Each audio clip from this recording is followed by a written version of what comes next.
सदा के लिए हमसे मुंह मोड़ कर चले गए। पिताजी, हमें किसके सहारे छोड़ कर गए? ना जाने ये गर्दिश हमारे पीछे क्यों पड़ी, जो हमें बर्बाद करने पर तुली। घर से निकाल कर एक कोने में बिठा दिया और पिताजी का साया भी सर से उठा दिया।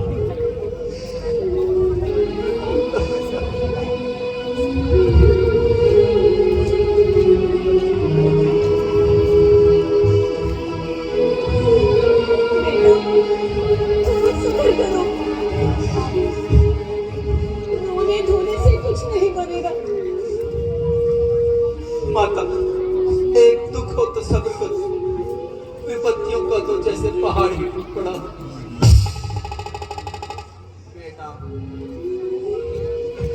जो बात एक दिन होनी है उसका अफसोस करना ही जरूरी है। सृष्टि का असूल है। भ्राताश्री,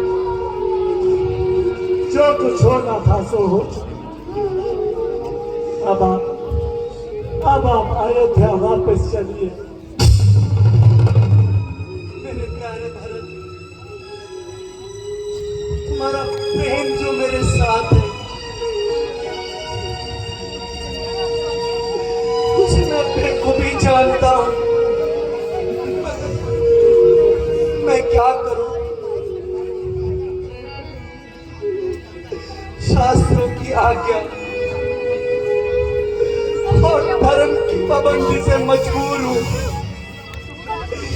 इसलिए 14 वर्षों के लिए मैं तुम्हारी नजर से मजबूर हूं। ठीक है, यदि आपका यही धर्म है, तो भरत के लिए भी सबसे बढ़कर यही शुभ कर्म कि आपके चरणों में निवास करूं और खुद भी 14 साल वनवास कर। 14 वर्षों का वनवास सिर्फ मेरे लिए है, ना कि तुम सबके लिए।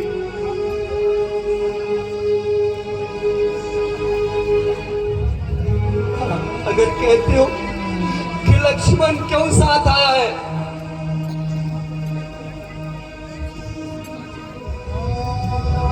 इसके लिए पिताजी ने कोई खास हमें नहीं बताया है। ये अपनी मर्जी से यहाँ पर आया है।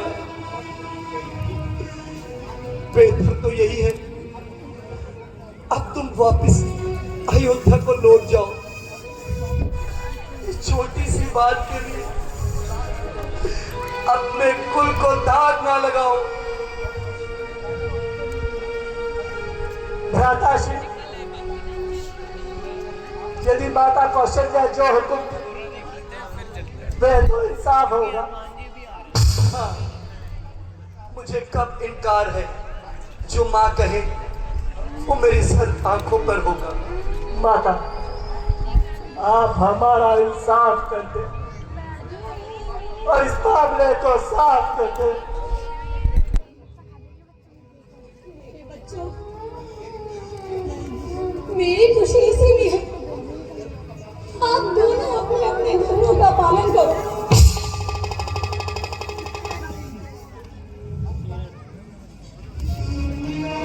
ठीक है माताश्री, माताश्री की आज्ञा हमें मंजूर है। अब आपकी जिद करना फिजूल है। भरत, ये तुम्हारी भूल है, बल्कि माता जी का फैसला मेरे हक में है। क्योंकि पिताजी चाहते थे कि आज्ञा का पालन करना धर्म का पहला असूल हो।